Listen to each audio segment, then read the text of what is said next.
What is up, guys? Patrick here from NintenTalk, and today we have a very special video, and it's going to be surrounding terraforming and kind of a terraforming 101 video. Everything you need to know about terraforming. Of course, this is a brand new feature for Animal Crossing New Horizons, and it gives the player so much freedom and really can let you customize your island so it can look absolutely different than everyone else's. So, for starters, there are three main things to know about terraforming. There is paths, which is the first one. The second one is waterscaping, and the third one is cliff construction. So we're going to go over those, of course, all individually. One thing to know about terraforming, you don't unlock it right away. You unlock it later in the game when KK Slider comes to your island. So just keep that in mind. And also, each of these path designs do cost Nook Miles, as well as you need to get the cliff construction permit and also the waterscaping permit, which does cost Nook Miles. So it is kind of an expensive process to get all of these things, but well worth it. So the first thing that I want to go over today is paths. I think paths is probably one of the most important aspects of terraforming. It's a brand new feature for this game. So my first bit of advice is to choose a type of path that you will use throughout your island. It just makes your island look a bit more cohesive and really, gives it that natural look. So what I used is I actually used this stone path. So you will see all throughout my island, I stayed consistent using the stone path. I think it's a very good path. I mean, I've seen lots of people use different ones. I've seen brick, I've seen terracotta, I've seen everything. So one of the other main tips that I can give you is everyone starts with this plaza here. This is where your residential center is. Everyone starts with a brick plaza. So I think if you're going to go with an initial path, I think that the brick path might be the safest bet. It can get a lot, okay? Too much brick can kind of get a lot, but I've kind of made this little area over here where it's kind of an extension of my residential area, keeping consistent with the brick and also fencing. But that's not really terraforming. That's just kind of a design tip. So brick is the safe way to go, but I would suggest choosing one path type to be in your town. So the second bit of advice with paths is to round out your paths. I think this looks a lot better. Of course, it's all based on preference, but as you can see, all of my paths are rounded. I've even made some little indents where the houses are, but I just think that the rounded look with the paths makes it look a bit more organic. I mean, I've seen people that like the right angles and straight edges. Me personally, I think that the rounded paths look very good. So all you would do with that, since this is a beginner's guide, is to just take your paths here, just place them down. And if this goes up like that, like some people like this look personally, but all you would have to do is just click A on it again and it will round it out. Also, this is a single wide path. I like to do the double wide. I think it looks a lot better, but there are some spaces in my island where I do have single wide paths. So again, based on the area, but I would do double wide paths and try to round it if you can. So I've talked about having one consistent main path design. So I chose stone. However, based on the areas in your island, you're going to want to choose a secondary one. So jetting off of my main kind of residential area, I do have this dirt path, which I think is very appropriate because this is my campsite over here. And also if you go up here, this is kind of my farmer's market and orchard. So of course, I'm not going to keep the stone path consistent. I could, but to me, this kind of lets other players know this is kind of my rural area. And I think the dirt path is a lot more appropriate, and I've continued that all throughout my kind of outdoorsy, woodsy areas. And I've kind of gone to single paths here. I think that looks pretty good. So I would use dirt wisely. I think it's a good kind of tool to put in the more rural areas. I have a zen area here, and I just think dirt is more appropriate. All right, now going into some more advanced techniques, you can also use paths in different ways. So as you can see here, I have paths used as kind of planters. So I've actually used, this is called the dark dirt path. And of course you have to buy all of these paths with your Nook Miles separately. They're each 2,000, I believe. So this is a dark dirt path right here. And I've just used this consistently throughout my island to make flower beds. So this does one of two things. First of all, it makes the flowers pop as opposed to just having them out in the wild. And the second thing it does is it makes it look like it's landscaped. It makes it look like this was purposely put here. And I've talked about this before, having your flowers look more landscaped and more wild. So as you can see out here, I haven't used the dirt paths to make these flowers look like they're landscaped because I'm going for that just grown naturally in the wild. As you can see here, these don't look natural. They're in a straight line, so obviously those were landscaped in. So if you're looking for kind of the answer there, I would say dirt equals landscaped flowers, no dirt equals wild flowers. Okay, so now we can use paths in our town. We can also use them to enhance flowers. I want to give you guys a little bit more of an advanced look at paths. So let's choose wood right here. So I've seen 3 different uses of making paths a bit more unique. So this is the first one that I have.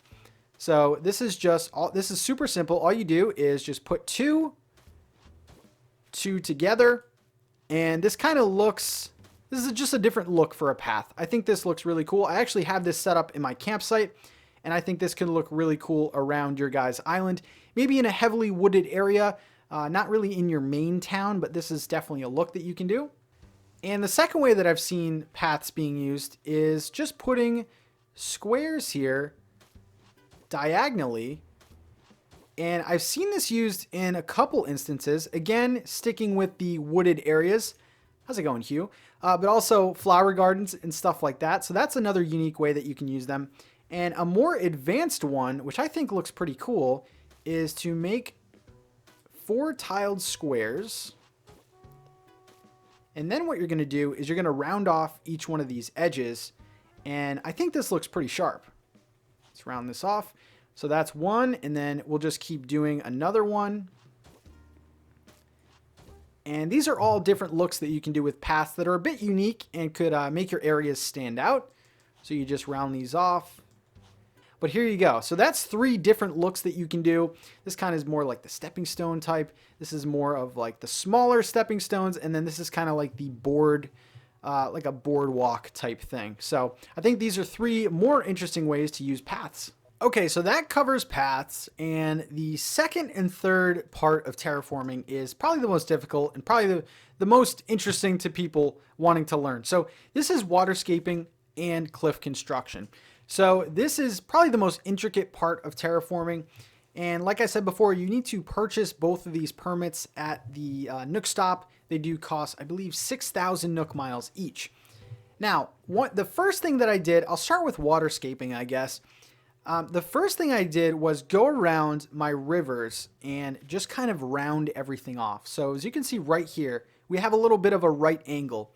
I don't really like the look of that. So all I did was go up to the edge and round it off. And to me, that looks a lot better.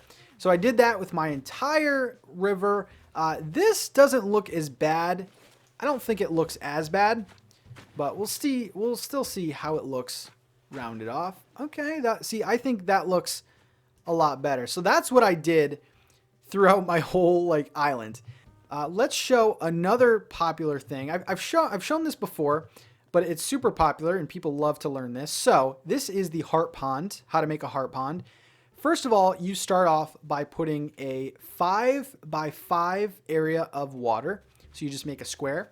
Then what you're going to do is come to this top left corner and count off 2. So 1, 2. And then on the 2, you're going to dig down. You're going to dig down again. Dig to the left. Get rid of this. And then all you're going to do is you're going to round off these edges. So dig once, round it off. Same thing with this. And I mean, this is a great tool to kind of experiment with. That's my biggest advice for people kind of struggling with this, is just to experiment and see what you can make. So we're just going to round off all the edges. And as you can see, very easy to make a heart-shaped pond. Some people are very lucky to have one already on their island, but I think that's one of the easiest tricks that I can show you guys. Okay, now the next bit of waterscaping advice for you guys is to make a natural bridge. I think this looks really cool. So all I'm going to do is kind of pick out where I want my path to be. So I kind of think I want it to go kind of curving this way and then up this way. So what I want to do is I just want to start building bodies of water. Okay, so all I did was make a body of water on the right side. So I'm kind of getting the shape of my path here. Let's just do another little body of water on this side. And this is really good to do in a wilderness area or an area that you just want to, connect two pieces of land without necessarily putting a bridge or without doing stepping stones or something like that. So we'll do that, and then we'll go up here. And sometimes I can be terraforming for hours before I'm happy with the shape. But just to show you guys a small application, here's sort of like a natural bridge. I want to show you guys a better view of this because I've already made one in my town, and I think it looks really good compared to that one. So, of course, it's the same basic principle, and it'll be different for any part of your island. So this is my natural bridge going into my campsite. Of course, this is all spruced up with trees, flowers, things like that. But it's the same sort of thing. You just build a body of water on that side, and as you can see, it's another layer of detail that not a lot of people think of. So to make a quick and simple one, just a couple bodies of water on the left side and then one major one on the right side. You can flip those if you want to, and then just make it look good. Make it as big or as small as you want based on the space that you have available. But I think a natural bridge can look really good in your island. See, like something like this heading into like a garden or in your campsite or something like that, I think would really impress someone. The other thing I wanted to show you, which I've shown before, but this is just a stepping stone, and this is just another way to get around in your island. So basically, it's super simple. Just isolate a piece of land, and you can even use it in this sort of application. I have this right here. Put a little pattern on top, and there you go. It's just another way to get to a different part of your island, and I think it's really easy. You can also isolate objects or flowers. So I can make this bigger and plant a tree, or I can go and plant some flowers. So, I mean, you can make it look really good. Just kind of play around with it, but stepping stones are another great way. Okay, and then along with this, we now go into the combination of waterscaping and cliff construction. So let's just build a structure up here. You guys might know where I'm going with this. And I've always said that waterfalls, you can't really make it look bad. I mean, there's some ways that you can make these look really good. So all I'm going to do is just make a too wide or too tall structure of land. Perfect. Now what I'm going to do is get on the top of this structure. And then I'm going to go back to waterscaping. And this is just basic waterfall construction. So all I would do, you can't build a waterfall on this corner here, but what you can do is just go one space over and start building your waterfall. So all you have to do is get on top of the structure and then start building the waterfall. Now we can go down, and this really doesn't look good. I mean, a waterfall not having a source doesn't make enough sense. But if you wanted to extend it out and now make this into sort of a river or a lake or something, I think that could look really cool. A pretty unique piece in your island. And you can do all sorts of things. Like now we have the natural bridge going to the left. And this is very basic construction for waterfalls. Now you could take it a step further, and I will go to this part of my island. Now we have a double waterfall. And all you would do for that, you need to make this structure of land a bit more, a bit wider. And then you would go up to the second level, and then you would build another level. So one thing to know about this, just like the waterfalls, you can't build up the level right here. You need at least one block or one grid space available. And then you would just go on top of here and build your waterfall. And then you would go down here, and then same thing. Go across that way, build your waterfall, and it makes an awesome double waterfall. I think this is one of the best parts of my island. It's very eye-catching. Going back here, one of the things I like to do is go into my cliff construction, and what I like to do is just round off the edges. We were talking about this with the waterscaping and making things look organic, and you can also do it with pieces of land. So now we have a rounded cliff with a nice waterfall, a natural bridge, a little stepping stone with a flower, just making things look interesting on your island. And like I said, again, this is all trial and error. It's really up to you on what you want to do.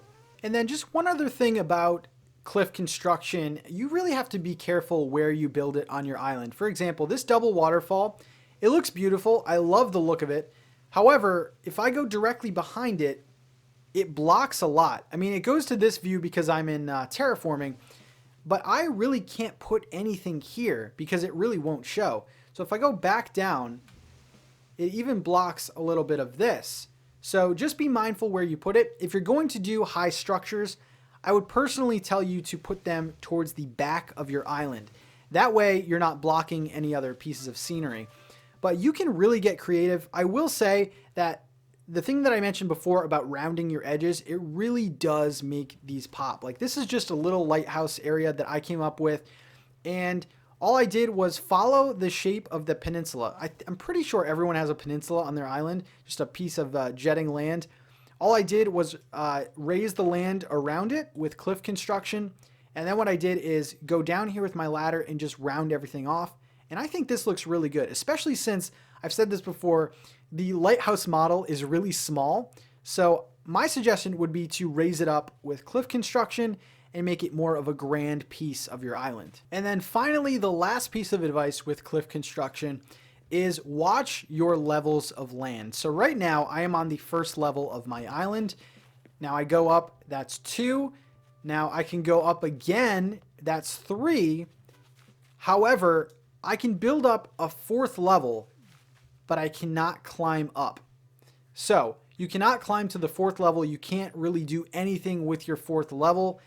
When you first start your island, that's actually one of the first things I did with cliff construction is demolish all of these 4th level pieces of land because they're pretty useless. And you don't want things spawning on top of them, and you can't really access any type of land. So that's just my last piece of advice, is just to watch your levels. And the 4th level of your land is really pointless, so I would just get rid of them. All right, so there you go. That is a quick beginner's guide to terraforming. I hope you guys have fun with this. Terraforming is a great way to experiment and really make your island stand out from everyone else's. I'm going to go try and fix all this. And while I do that, why don't you guys read some lovely comments on the screen. I will see you guys in the very next video. Have a good one. Oh, God, it's going to take forever. Oh, boy.